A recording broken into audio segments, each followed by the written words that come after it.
au-delà.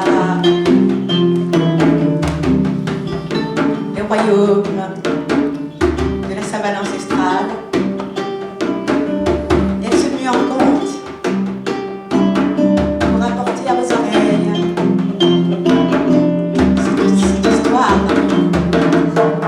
cette histoire originale, c'est celle de Niobé la Reine. Dans le lointain royaume d'Afafayon, le bon roi Aouton et la princesse eurent une fille qui nommèrent Niobé. Niobé était si belle qu'on dit que sa réputation avait dépassé les frontières. Niobé grandissait. Elle grandissait en beauté, mais non pas en sagesse. Non. Niobé recevait honneur et compliments de toutes parts, et grandissait tout autant d'orgueil. Mais elle savait se tenir. Elle avait reçu cette éducation qui faisait que, dans le public, elle savait se faire aimer de tous. Et dans l'intimité de sa vie, assis bas sa jeune servante, savait qu'elle avait un comportement plutôt exécrable. Oui, Niobé faisait souvent punir sa servante pour un rien, prétendant qu'elle avait mal nettoyé sa chambre ou qu'elle aurait dérobé l'un de ses bijoux. Et la pauvre Asiba se faisait fouetter pour rien.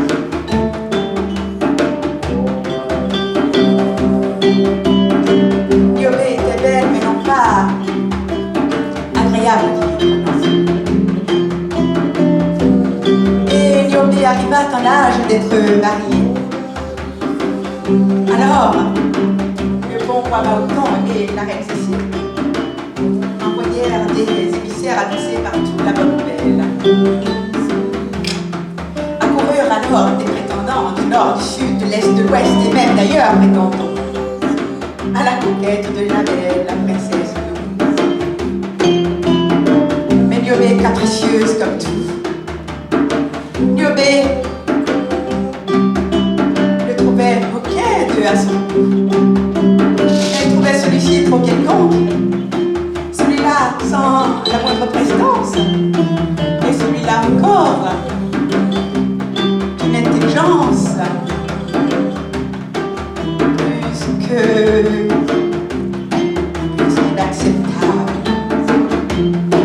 Elle le faisait passer des épreuves terribles dont il fallait qu'il sorte vainqueur avant même de prétendre, ne serait-ce qu'apparaître dans sa campagne. Et alors, quantité de prétendants vinrent à sa conquête sans avoir même eu de seule chance de la rencontrer. Mais un beau jour apparut Bessin un prince beau,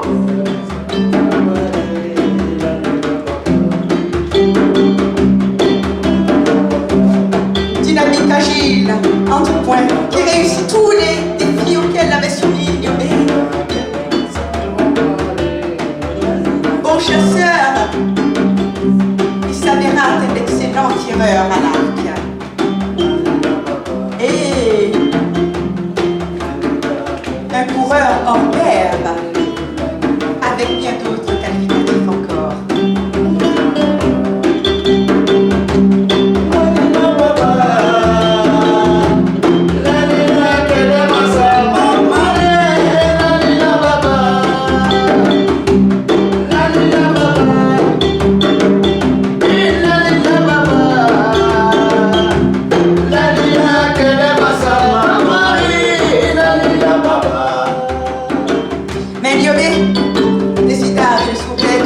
alors à une ultime épreuve. Oui, l'ultime épreuve était véritablement incontournable. Elle invitait à souper avec elle. Mais il fallait boire du foulard, boisson locale qui était si amère qu'on aurait craché sans hésiter dès la première gorgée. Et le plat principal était si pimenté qu'on le cracherait sans hésiter dès la première bouchée. Mais Gussin s'attendait à ce que la capricieuse Niobé fasse des siennes. Alors, il avait pris soin de boire un breuvage qui servait à protéger ses organes internes avant même de se rendre à ce rendez-vous périlleux. Alors, il goûta de tout, mangea de tout, sans rechigner. Et alors, Niobé convainc qu'elle venait de trouver chaussure à sa pointure. Le bon roi Maoutoué avec ceci en fut fort heureux car il commençait à se demander si leur fille trouverait bonheur un jour, tant elle était capricieuse. Ce fut liesse dans tout le royaume. On organisa des fêtes de réjouissance. On célébra les noces des époux 7 nuits, 7 jours durant. On fit pitance et bonbons dans tout le royaume. Oui, tous purent boire et manger aux frais de la princesse, si ce n'était de ses royaux parents.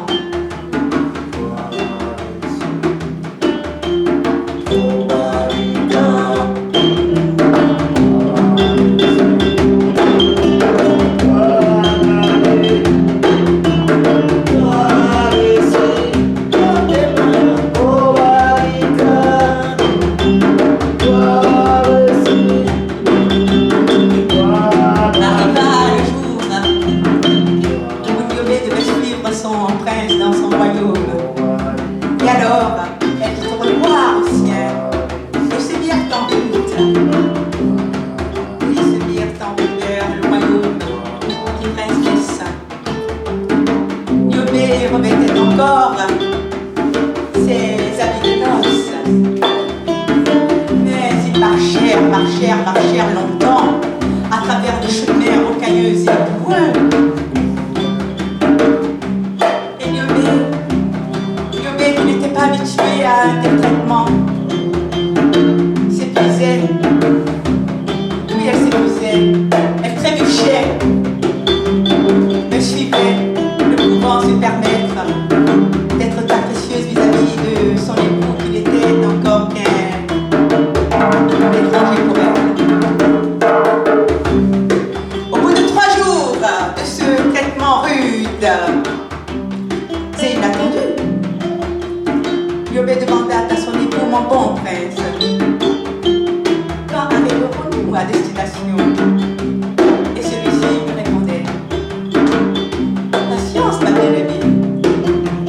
Bientôt, nous tarderons plus arriver dans mon royaume.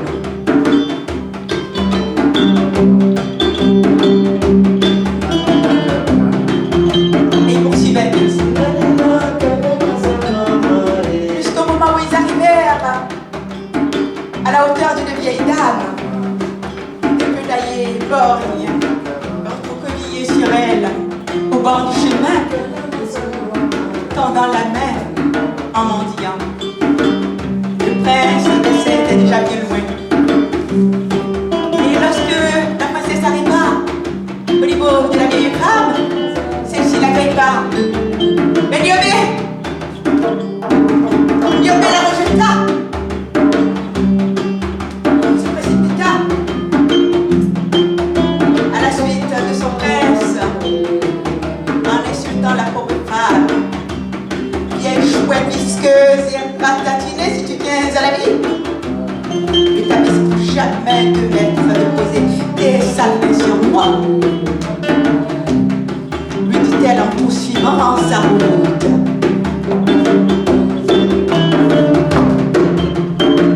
Mais la vieille femme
découvrir ce palais. Venez avec moi.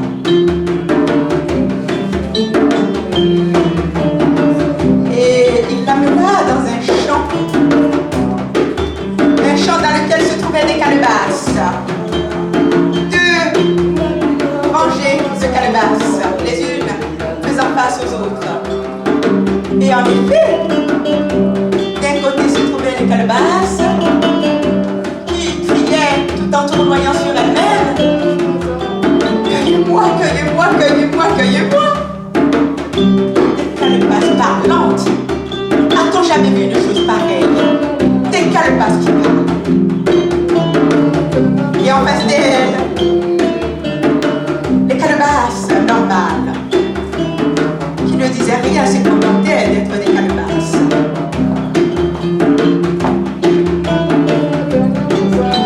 Alors le prince lui demanda de n'en cueillir que 7, mais d'une seule rangée.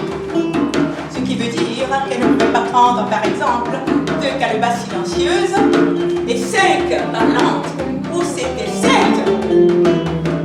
des unes, 7 des autres. Niobé se rappela vaguement de la recommandation de la vieille femme, mais elle se dit, orgueilleuse qu'elle était, cette pauvre vieille femme, cette pauvre vieille mendiante, mais qu'est-ce qu'elle pourrait bien apprendre de la vie? Et alors, à votre avis, qu'est-ce qu'elle choisit, Niobé?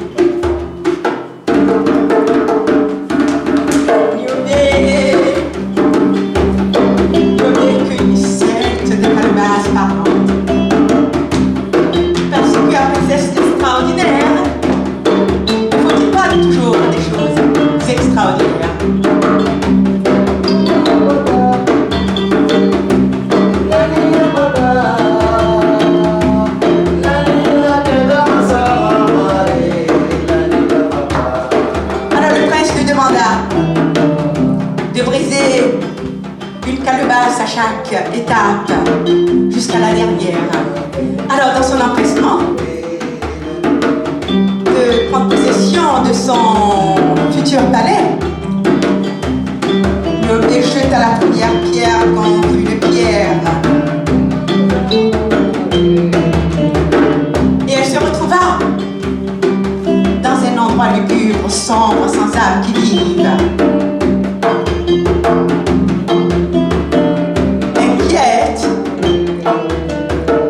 Elle fracassa la seconde calebasse contre une arbre qui se trouvait là. Et alors apparurent des objets grimaçants qui se mirent à courir en tous sens, en se moquant d'elle. Alors Niobé fracassa sa troisième calebasse.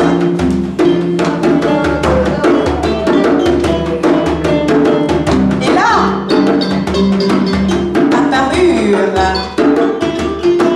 des monstres hideux qui se mirent à avancer vers elle de façon menaçante.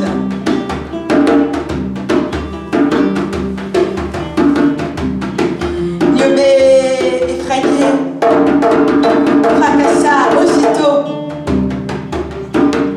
la calebasse suivante et elle se retrouva devant le palais en présence de son prince aussi beau qu'elle avait laissé auparavant. Mais alors, dès lors qu'elle se mit à avancer vers lui, le prince se transforma aussi à son tour en un monstre hideux à la tête des précédents et se mirent à pourchasser de lui. Niobé, n'ayant pas d'autre choix, fracassa sa sixième calebasse. Et là, elle se retrouva aux portes du palais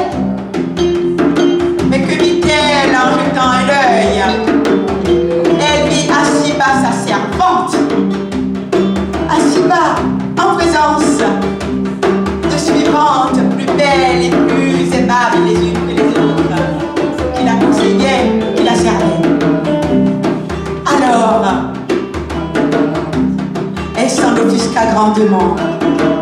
Celui qui avait là l'usurpation d'identité se jura de faire payer à sa servante cet affront des plus inacceptables. Et alors même qu'elle se précipitait pour franchir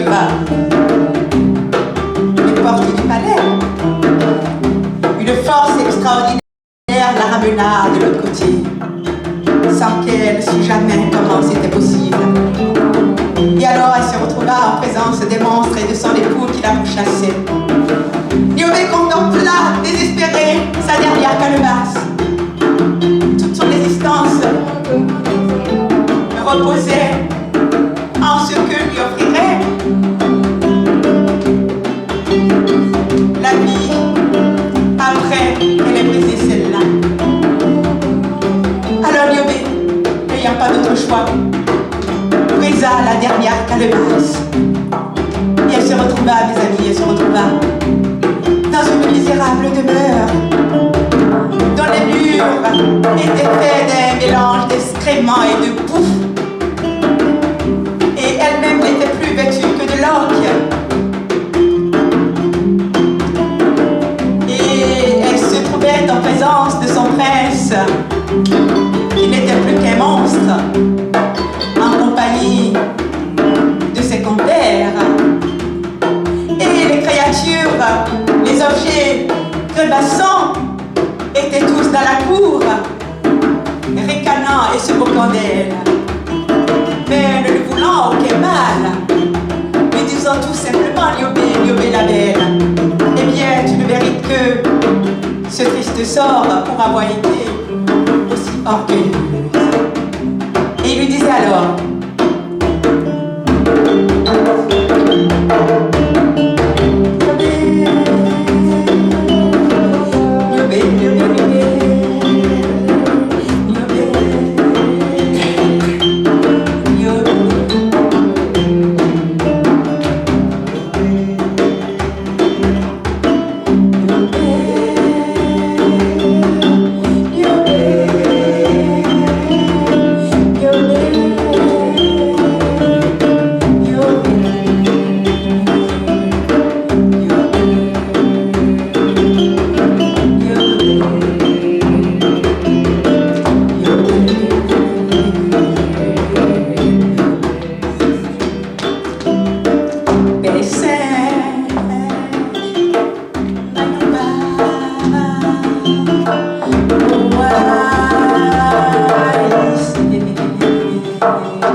Nous avons la chance qu'il n'y a pas d'enfants parmi nous, parce qu'ils ne comprendraient probablement pas.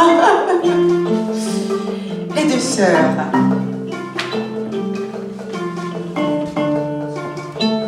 Dans un royaume de la moitié savane africaine,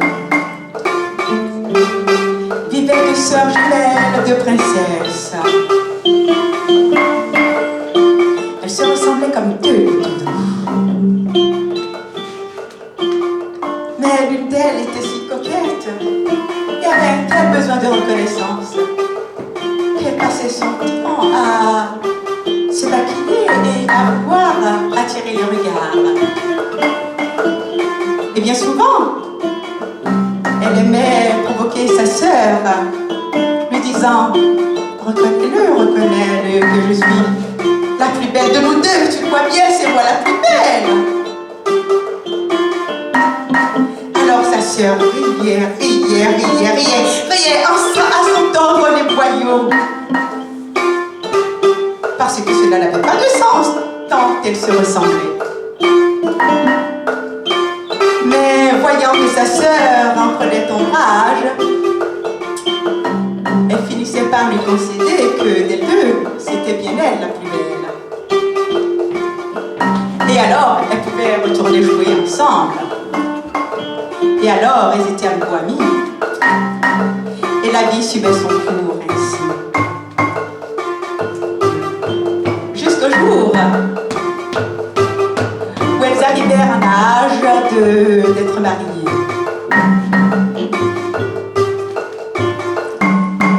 La nouvelle courut de partout. Les prétendants accoururent. Mais un seul retenu, un seul parvint à retenir leur attention, le même. Alors le roi et la reine firent venir le prince afin qu'il prenne connaissance de leur fille, qu'ils fassent connaissance avec leur fille. Et alors le prince décida de celle qui serait sa future épouse. Et à votre avis, qui choisit-il? Le prince, qui choisit-il?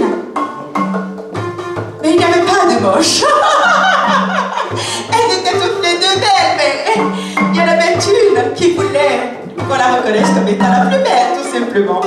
Et alors, le prince choisit celle qui se fichait bien d'être dite la plus belle. Et sa sœur en fut si apitoyée, si affligée, qu'elle se mit à pleurer, désespérée. Et elle lui demanda quelle en était la raison. « Mon bon prince, pourquoi choisissez-vous donc ma sœur? Ne voyez-vous pas que je suis de loin la plus belle ?» Et alors le prince lui répondit « Princesse, certes, vous êtes très très belle, mais votre sœur dispose à l'arrière du cou d'un grain de beauté qui me fait la préférer à toutes les autres sur cette terre. » Comment? Mon prince, mon bon prince, vous me préférez? Vous préférez ma sœur à moi? À cause d'une vulgaire tâche? Comment est-ce possible? Je ne peux le comprendre.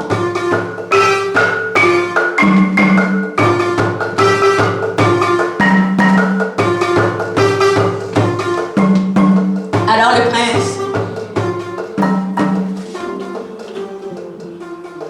fit preuve d'indulgence et expliqua gentiment à la princesse offusquée.